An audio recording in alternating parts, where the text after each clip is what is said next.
Hi, I'm Raj K and welcome to my living room for a visual storytelling workshop. Today I'm going to take you through my process for creating narrative-based imagery. That includes how I design and style the shoot, as well as the lighting, my shooting process, and even a little bit of editing. Visual storytelling to me is all about creating images with a strong narrative. Now that doesn't have to be portraiture. You could bring that into every field of photography, from landscape photography to product photography. You're telling the story about where you are and what you're doing or what that product is. So bringing that into portraiture, I like to shoot stuff that looks like it's from films. So I like to have a cinematic look to my imagery. So I approach it as if I'm creating a character and then filling in the gaps around that. So I use the styling, I use the lighting and the location and the colours and the editing to bring that character to life. Like these images, for example. So this one was shot on my driveway, and I built the rain machine for it myself and created the atmosphere and everything just using some lighting and some smoke. For many of these images I knew what I wanted and I planned it out. But we don't always have control over the location we're shooting in, but with some good styling and some decent lighting we can get some really amazing results. What I'm going to try and do today is give you the tools that you can plan your shoots and create narrative-based imagery so you can shoot on location with good lighting and get better results. Obviously, like you, I am stuck at home, so I'm shooting from my little living room, which means I don't have a lot of ceiling height, which can be a little bit problematic when working with lighting because you kind of want the lights quite high up and modifiers are quite large, so it can get a little bit tricky. But we're going to create a couple of sets in here and I can show you what we can do with even a pretty modest setup. But firstly, I'll take you through my planning process.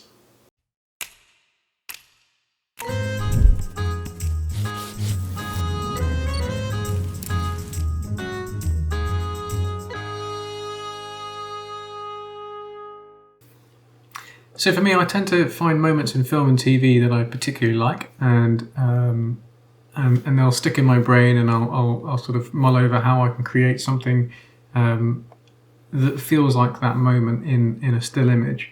So to start planning my shoot, I then go to Pinterest, and this is my Pinterest board. It's a bit of a mess, but that's how I start. And then I'll sort of organise things into roughly what I want for that shoot. So this is where I tend to sort of start to put together a bit of an idea for what I'm going to go for. So whether it's what kind of decade I want to go for, what sort of clothing styling I want to go for, and the colour scheme I want to go for as well. So, you know, I've got cinematic film stills inspiration here, a range of images from different photographers, just along the same lines of what I was looking for a specific shoot. So, you know, photographers are very visual people, and trying to describe what I want is very difficult for me. So I tend to find that if I can show people with a Pinterest board, it really helps communicate what exactly I'm after, and stops me mincing my words. Now we're going to move on to a simple studio setup where I'm not going to use a lot of natural light. I'll just use the flashes, and I'll show you how to work with just those on their own.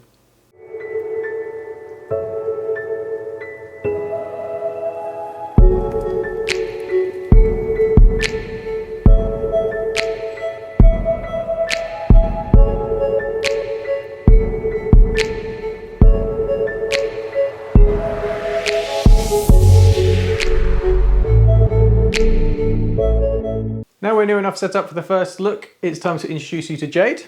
Hello. Jade is a model as well as a photographer and is also my partner. So we're able to make this video as we're isolating together and it's all safe. So just to talk a little bit about the kit that we're going to be using for this, I actually use mostly Speedlights. So these are 600EX Mark IIs. I use two of these most of the time with a transmitter, which is that. So if you've never used one of these before, that sits on top of the camera and transmits to the flash. As soon as you take a picture, flashes fire. It doesn't need to be line of sight. It's really useful if you're going to put flashes, you know, hidden away in corners or whatever. Now, these flashes will work in fully automatic in TTL mode. However, for the way I shoot and the way I teach, I actually recommend putting them on fully manual. Now the reason for this is TTL is great, but you're allowing the camera and the flash to dictate the look of the image and the style of the image. And all the camera is looking for is a technically correct photo, so that the exposure's all right and, you know, mid-level grey and happy. But it doesn't allow for creative control. And that's what we're looking for. We're looking for creative control. So I stuck the flash on fully manual. That way, essentially, all you're doing is playing with a dimmer switch. So I'll show you this in closer detail, but the other advantage to Speedlights is they actually have a zoom function. So I'm able to focus the light down to a smaller area or a wider area, depending on what I want to achieve. Which is really helpful in situations where you're shooting from slightly further away, obviously with the zoom function, but also it means you can effectively make a spotlight out of a single flash. It's not quite as good as having a snoot or you know, a tube to sort of funnel the light. That would allow you more control, but it's a really useful feature. If you've never used Speedlights before, all you do to pair them up is hit the little link button there, move across to slave, hit OK, and that means they're paired and ready to connect. You see the little green light links the two, so I can hit the test button and it fires that flash. If you need to, you also have different channels you can set them up to, and you can change the ID so that they have a unique passcode to use your flash guns. So if there's multiple people shooting with flash guns in one room, only you have control of yours. These flashes are able to shoot in 5 groups, so you can have 5 different groups of flash guns doing slightly different things. So I'm going to set this one up to group A. All I do is hit the group button until it says A. Now on the receiver, I want to be able to manipulate each group individually. So there is a mode for that. I hit the mode button and scroll across to GR, which is group mode. And then I can individually have some groups on TTL, some groups on manual, or some groups just off. That allows me the greatest amount of control. So I'll scroll through those individually and switch them all to manual or off, depending on how many groups I'm going to have. And then that's it.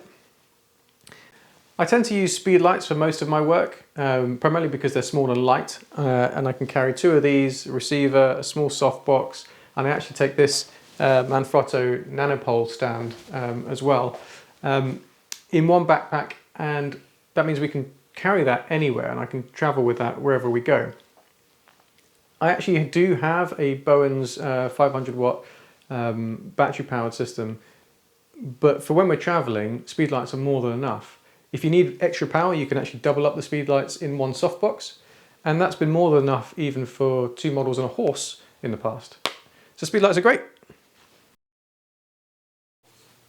In terms of camera settings, what we're going to want is the camera on fully manual. So much like the flash, we want full creative control over what's going on. So the ISO is going to be quite low, so set to 100. We might as well let the flashes do the hard work and not the camera. That way we're getting the best possible image quality. Next is shutter speed. The sync speed for these flashes with this camera body is around 200th of a second, so I'm going to keep it there. Any slower and you might start bringing in motion blur because ambient light will have a bigger effect. But the flash sync speed, the flashes fire so fast that having it at 80th of a second is not going to change the exposure dramatically unless there's lots of ambient light. And then we're just using the aperture for creative control. So I'm going to decide how much of Jade I want in focus, foreground to background. So if I want a lot of her and the background, obviously I go to a higher aperture. And then we use the flashes to determine how bright and dark the image is. We can just turn up the power on the flash gun. So the other key thing here is white balance. What I'm looking for is consistency. So I will set the white balance to anything other than automatic. That way the white balance doesn't shift between images. Because if it shifts a little bit between images, your editing process becomes so much slower. You have to edit each image individually because the colors will be slightly different. In this case, I'm going to set it to 5000 Kelvin, which is daylight, roughly. So if you don't have a Kelvin option, you can use any of these preset white balances, because at least then it's consistent. You just pick the one that looks the best, the closest to correct, and then when you bring it into Camera Raw, you've only got one change to make that you can apply to all the images, and it's nice and simple and quick. The next most important part for me is modifiers.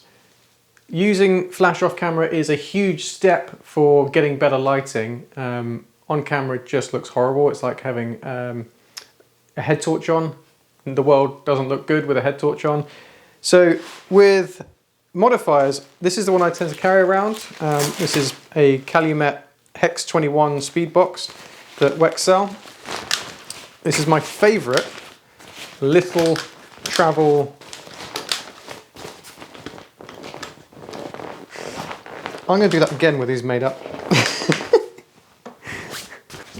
Small travel softbox, which is great for getting shots with jade.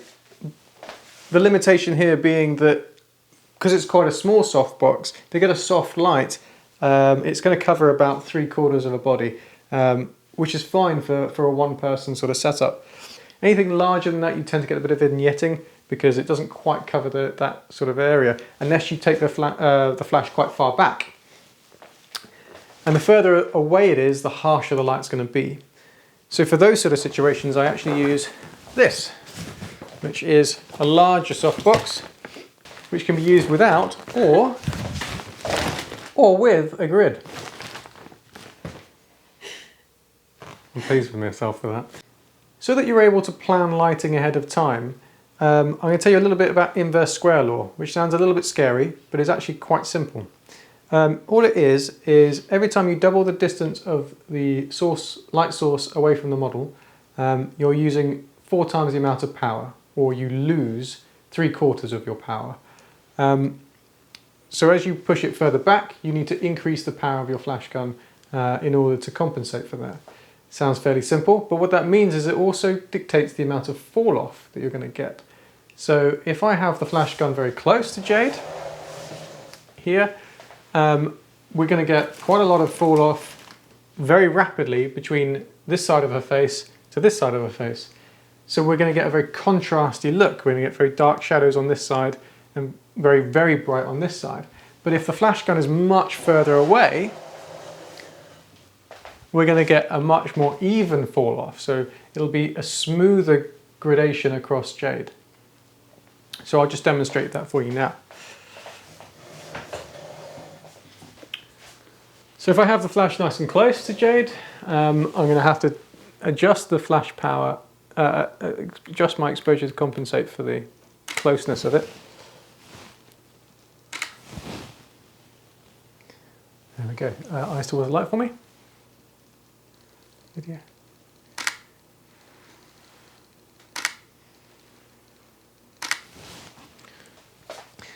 And then if we pull this much further back, I would have obviously lost power by pulling it back, but obviously I can just adjust that with my own camera settings or just turn up the power of the flash. So between the two shots, the exposure is the same, roughly the same, but we're getting a very, very different image from really, really dramatic lighting to a much flatter look where the background's much more illuminated. We can use inverse square law to our advantage in that we can control the amount of light that hits the background with a single light source. So another example of this will be if I pull jade away from the backdrop now and take another image and have the light source really close to her, I can almost make a white background look completely black. We're on a yellow background, so it's going to look quite like a deep, deep yellow now. Actually, I have no idea what colour it will be. Might be black, who knows? We'll find out.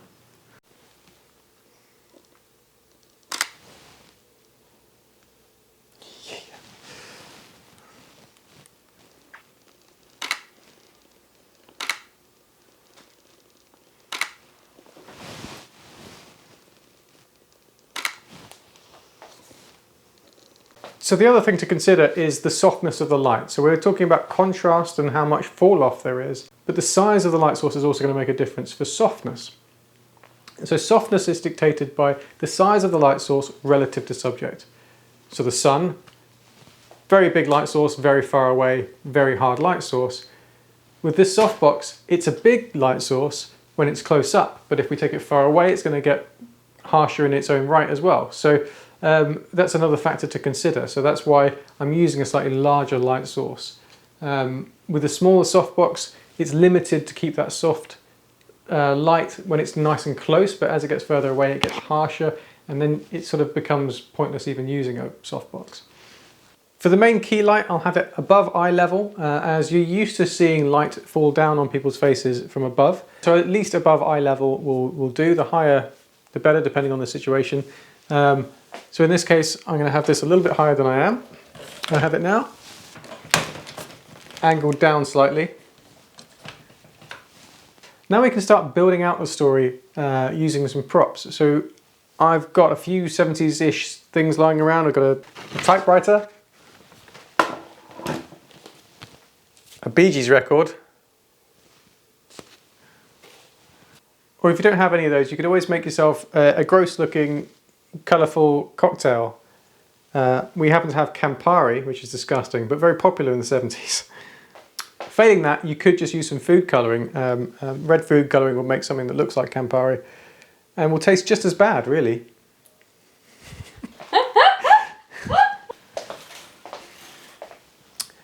So we're going to use the typewriter for now and kind of create something with that, and I'll show you a few of the images.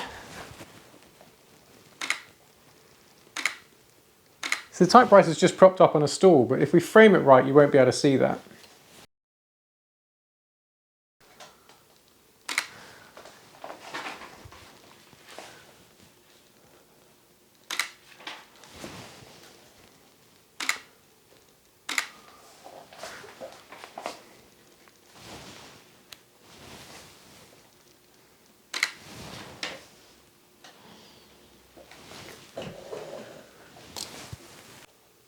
The image as it is looking quite nice, but what we might want to do is add in a second light, like a rim light. If you watch a lot of film and TV, you'll notice this quite a lot if you keep an eye out for the lighting. You get this sort of fringe light coming down the side, and often it's not a very explainable light source. It wouldn't be coming from anywhere that makes sense, but it creates a lot of separation between the subject and the background, and it's really, really nice effect for that depth and sort of cinematic look that we're trying to achieve. To do that, I'm going to use another speed light. I'm going to put it high up behind Jade and pointing down. It's going to create a nice little fringe, and we don't want that light spreading too much, so it can be a bare bulb, and what I'm going to do is just zoom it in. I'm going to set this one to group B, that way I can control it individually from the other flash, and I'm going to zoom it right in. I might need to tilt it down a little bit, so I'll just use a couple of SD card holders to tilt it down enough. Now one thing I don't want is the light to spill over onto the backdrop. So what I'm going to do is just use a little elastic band and something like a business card. It doesn't need to be anything high tech. And that way we can just control that light spill. When we're working with multiple light sources, we need to find a way of balancing them. So I start with the key light, and if we imagine its power range as a dimmer switch like I did before, somewhere in the middle of that range is where I start. That way we have scope for the second light source and the third light source to either be higher or lower. This really helps make things really simple, and then we can tweak them from there. So this is at 1/16. So then I'll set group B to be about half the power of this one. That's 1/32.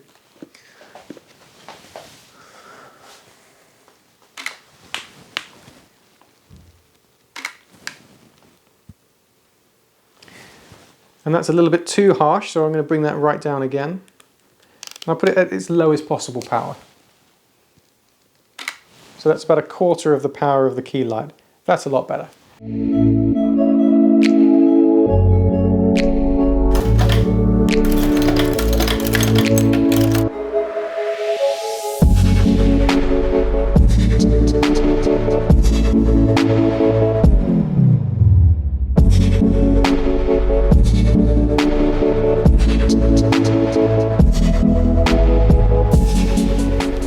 Just to give a bit of background interest, I'm going to add in plant,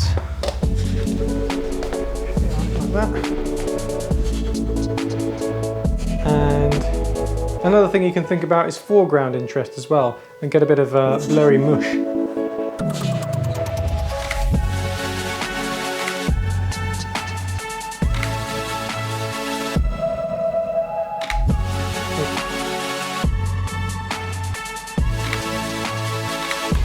And then we'll have you working from home, secretly getting drunk.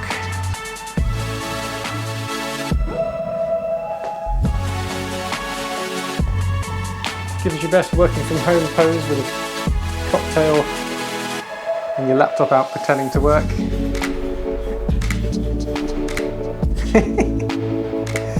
That's great. Lean forward.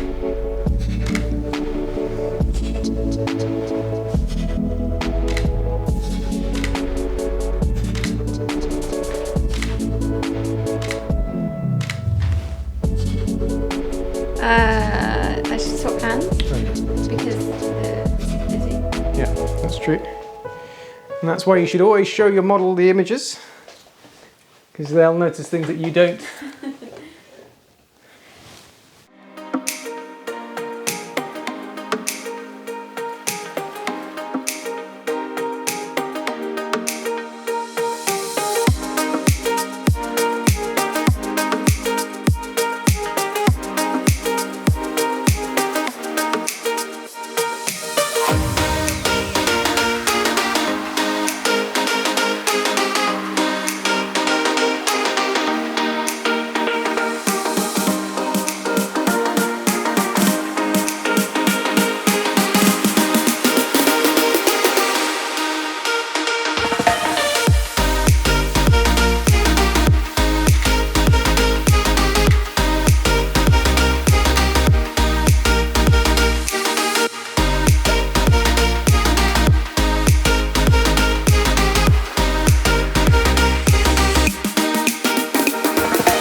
Now we've done a simple studio setup in the house, I'm going to try and take advantage of our environment a little bit more.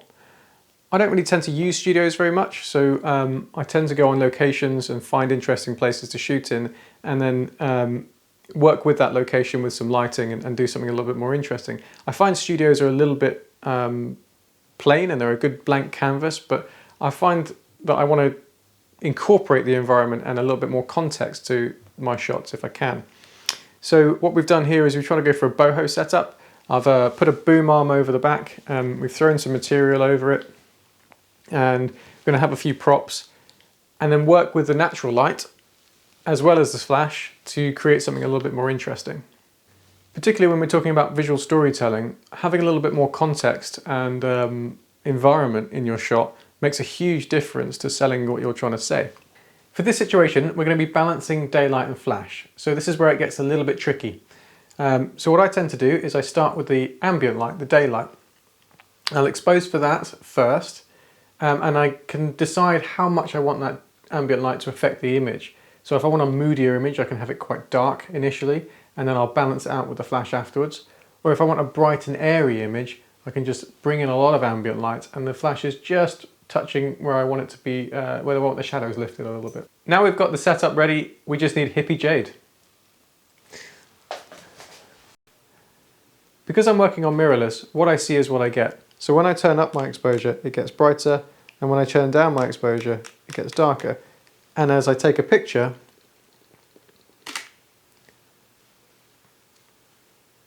exactly what I saw is exactly what I got. The issue arises when we start working with flash, as when we put the flash trigger on, the camera automatically turns that exposure simulation off. So as I change my exposure now, nothing changes through the viewfinder.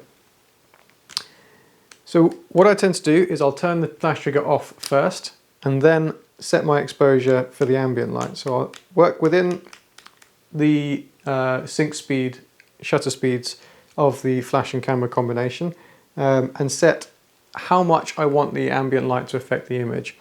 So in this case I want it to be fairly moody, and then I'll take a picture.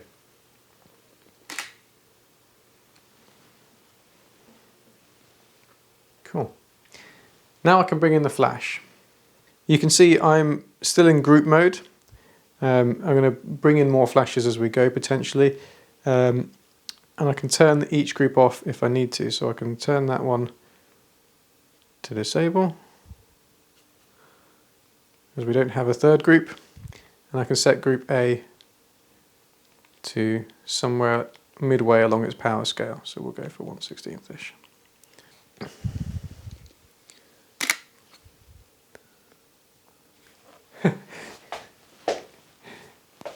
It really helps if you turn the flash gun on.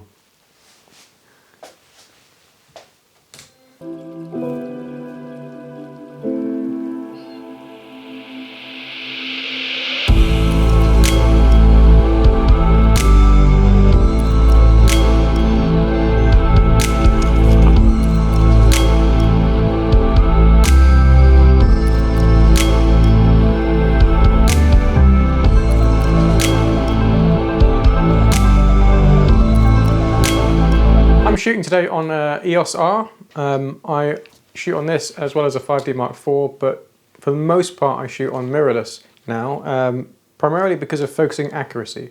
They are smaller and lighter, which is nice, but focusing accuracy is the main thing. So with the R, even with the adapted lenses over from EF onto the R, they perform much faster and much more accurately than they do on the 5D Mark IV.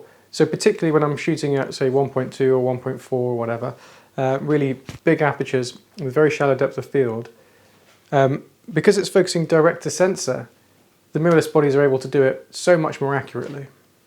The invaluable thing about this focuser system for me is I can just point it vaguely at Jade and it'll pick out her eye and track her eye, and then switch to the near eye if she moves her head around. And I can just far away, without even looking at her, knowing I'm going to get shots in focus. Now we know what we're doing, I'm going to bring down the ambient light and go for a slightly moodier look. And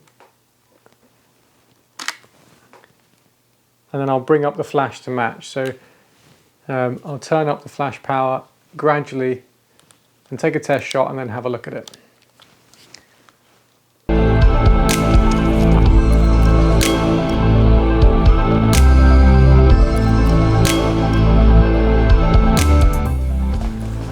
Bring the flash gun a little bit closer because I want a little bit more contrast and I want a little bit less of my flash hitting the background. So we're going for that, using that inverse square law trick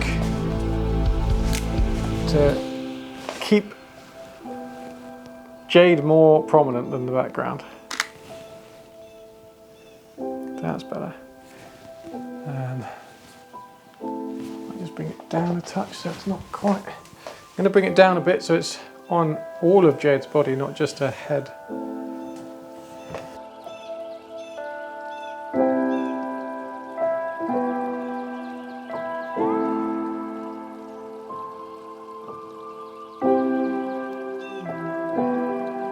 Now that we've got the flash and daylight fairly balanced, what I want to be able to do is perhaps I want to adjust the ambient light without affecting the flash, or adjust the flash without affecting the ambient light. And we can do that by thinking about the ambient light as being affected by your shutter speed and your flash being affected by your aperture. There is a little bit of crossover, but the flash fires so quickly that if you increase your shutter speed, it's not going to make a difference the amount of flash that's affecting the image.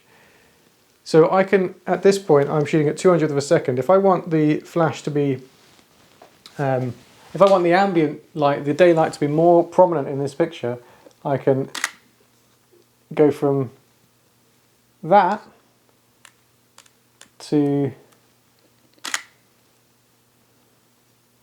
that.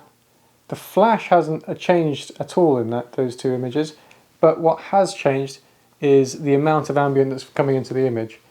It's obviously too bright for me. I want to go much darker than that, so I'm going to go for 200th of a second. Oh, keep that. Crossbody. Yeah.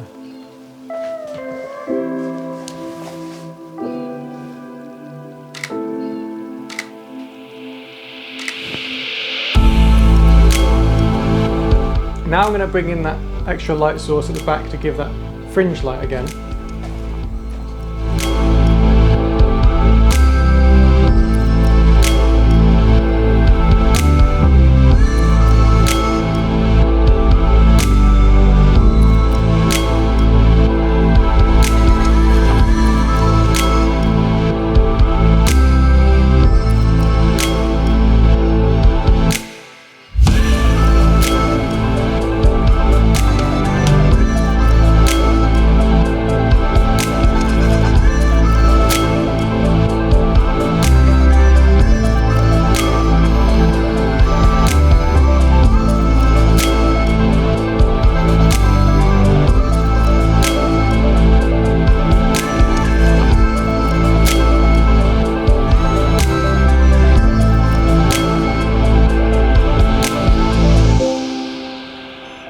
Another thing to be aware of is model direction.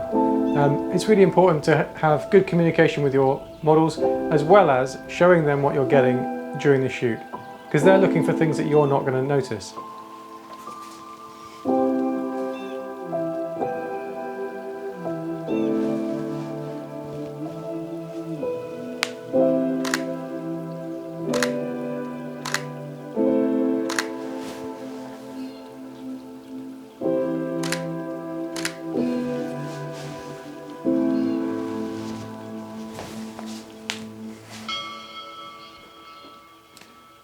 Don't forget to move around, change your angle, change your orientation a little bit. As I just discovered, what I was doing was not nearly as good as when I moved over to here, shot portrait, and changed the angle a little bit. It looks a hell of a lot better. It's important not to get stuck on one thing and become fixated on trying to get a single image, and being a little bit flexible to work around your environment. In order to build out a little bit of a narrative, we can kind of design a bit of a character around the scenery and the styling that we've got. Jade is obviously being a bit of a hippie right now. Hippies play guitar, as far as I know. So we have a guitar. Please don't expect Jade to play it, because she really cannot. For storytelling images, I'm going for a bit of a film look, and as such, I don't want the model looking at the camera, because that would be breaking the fourth wall. So that's just something to be aware of when you're taking images.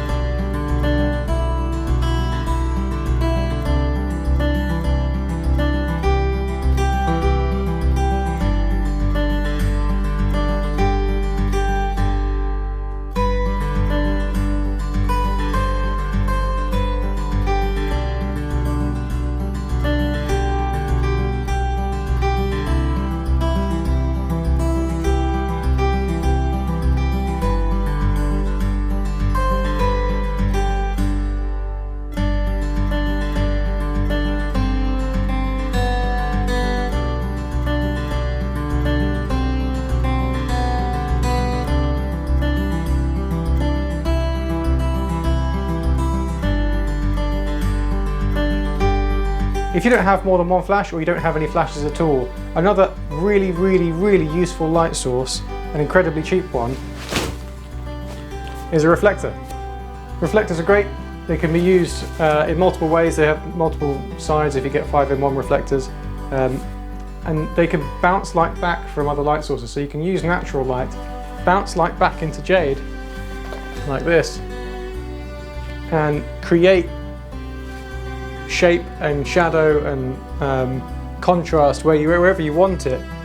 So you don't necessarily need to be using flash guns and extra modifiers and all the rest of it.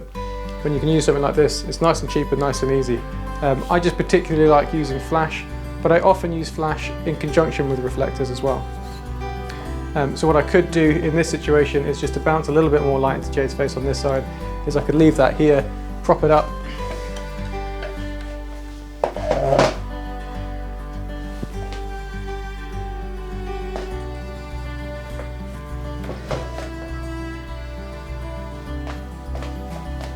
and get a little bit more light on her, your left, not my left.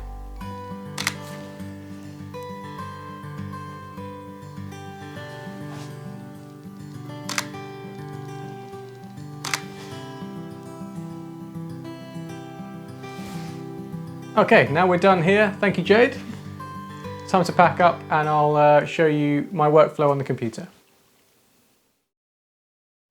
I'm at my computer now and we're going to go through some workflow. Something I often think about is the way I'm going to edit the images before I even shot them. And the reason for that is we can actually shoot to edit. So for example, if I'm shooting out on location outside and it's bright day like today, it's very bright behind us, I can shoot with the intention of just keeping the detail. So I might underexpose a little bit to keep the highlight detail, and then keep in mind that I know the image is going to look a lot better once I've post-processed it. Working with digital allows us that flexibility to do stuff like that, and maximizing the image quality out of the sensor is just part of the process to me. One thing I didn't mention during the setup was that I don't use light meters. Light meters, again, for me, don't really account for creative control. It's much like the automatic setting in a flash gun. It just gives you a correct exposure. But if I want a really bright area in an image, or I want to create shadow, it's not going to know that. So we're working on digital, take a picture, take a look. It's so much easier. It can be useful as a starting point for getting a correct image so that you can build confidence between you and your model. But once you get used to it and you know a few settings that work for you, you can always start with a decent image because you just use the same formula every time and then work from there. But firstly, the kit I'm using for the processing. Personally, I am more of a PC guy. I'm not a big fan of Macs. I built my own PC, so it's a custom-built PC with intentionally designed for image editing and video editing. I'm using a Dell UltraSharp 27-inch monitor, but I'd actually now use a BenQ if I was to buy again.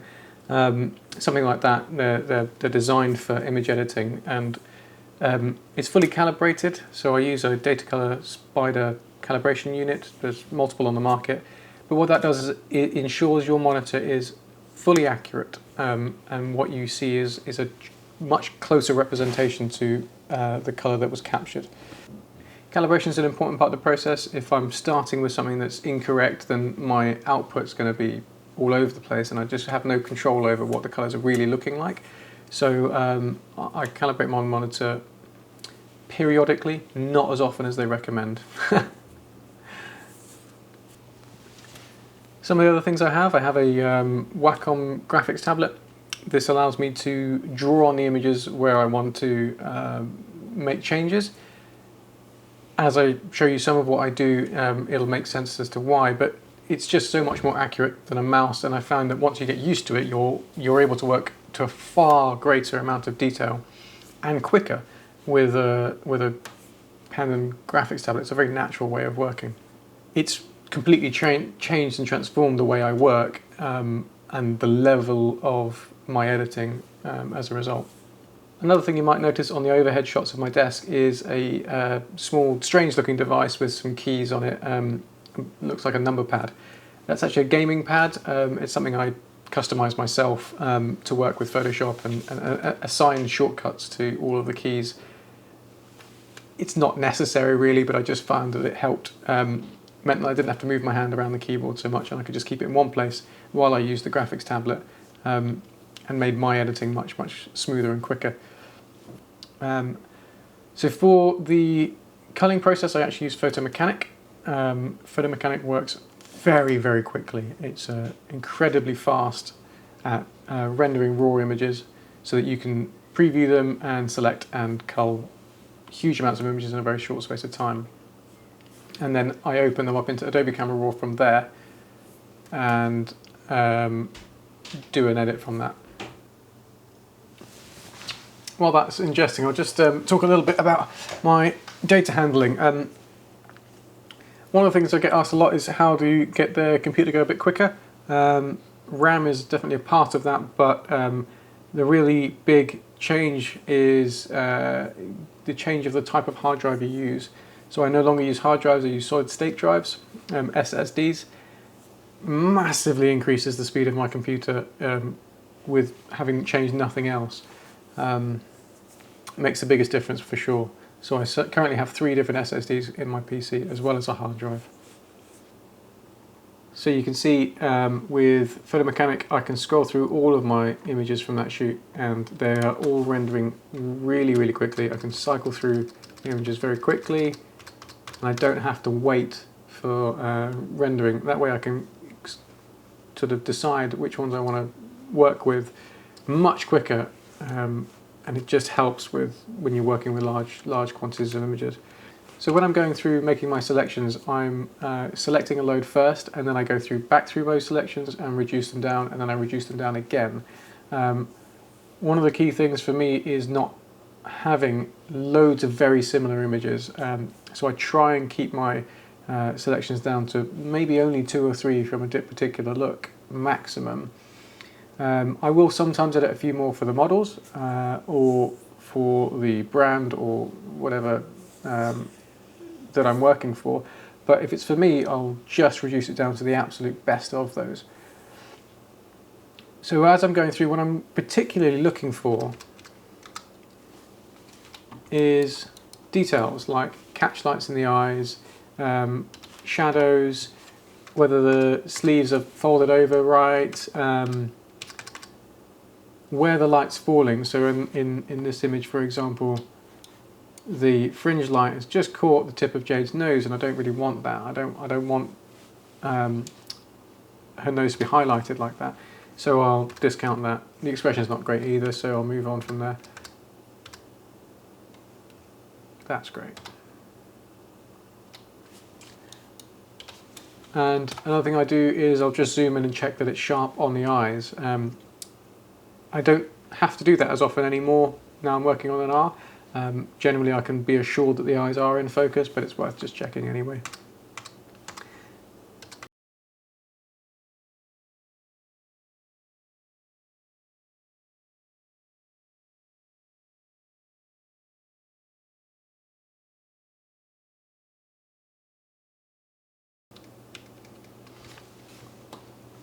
Great, so now I've been through once, I'll just go through one more time and get rid of even more of them, so I can reduce the selection down to that. That's way too many. I'll bring it down to 1 or 2 of each of these.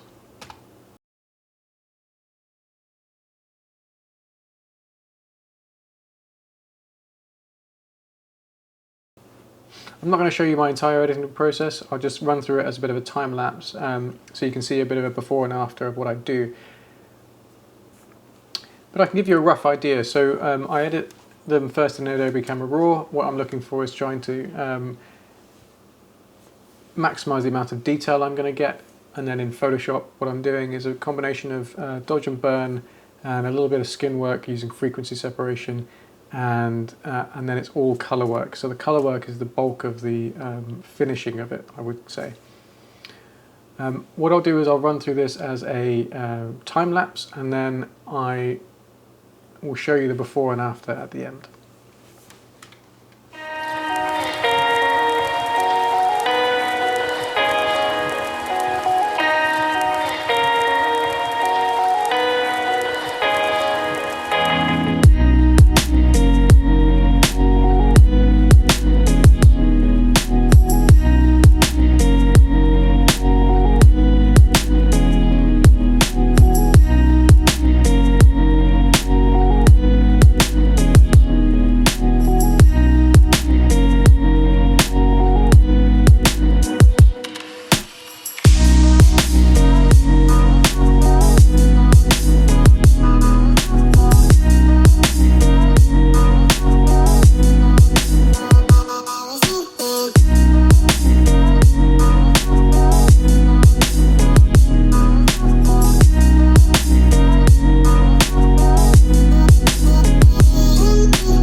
Okay, now I've finished editing, I will show you before and after the images. So this is my favourite one from the day, Hippie Jade. Before, after, before, and after. So with a small amount of dodging and burning, a little bit of frequency separation, and some colour work, we now have a polished image. I apply a little bit of sharpening and then export it.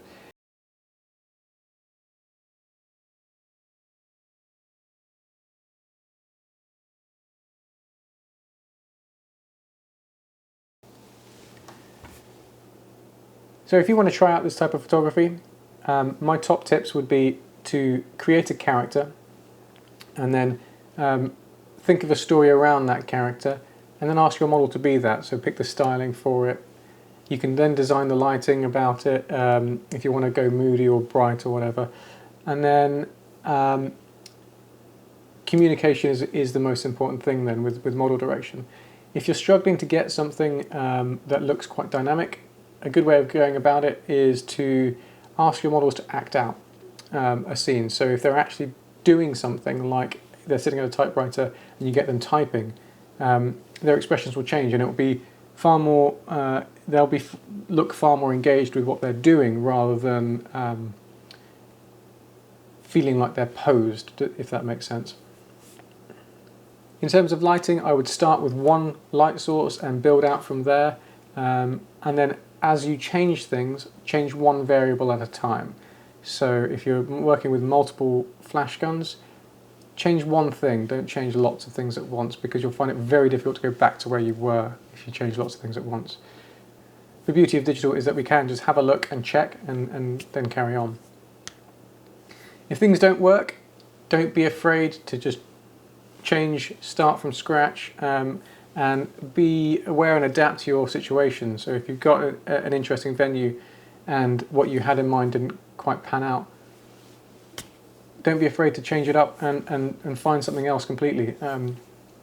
Planning your shoots is great, but often the best images have been something that was completely off the wall.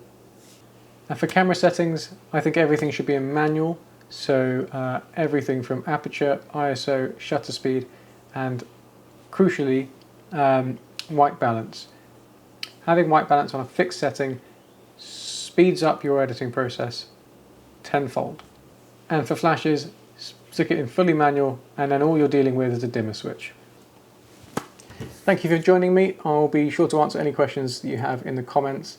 Don't be afraid to get in touch. I'm on Instagram at rajk.photo, and I'm on YouTube as well, so you can also check me out there. Stay safe and goodbye.